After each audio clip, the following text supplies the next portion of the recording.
She replaces a 500,000 shilling surety deposited in court to bail her out.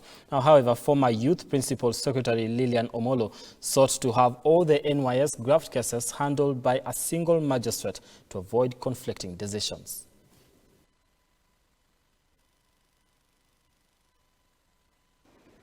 And what is the serial number of that delivery note from the face of it?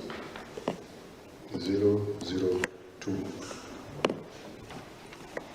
And whom is it addressed to? Addressed to NYS, Mechanical and Transport Branch.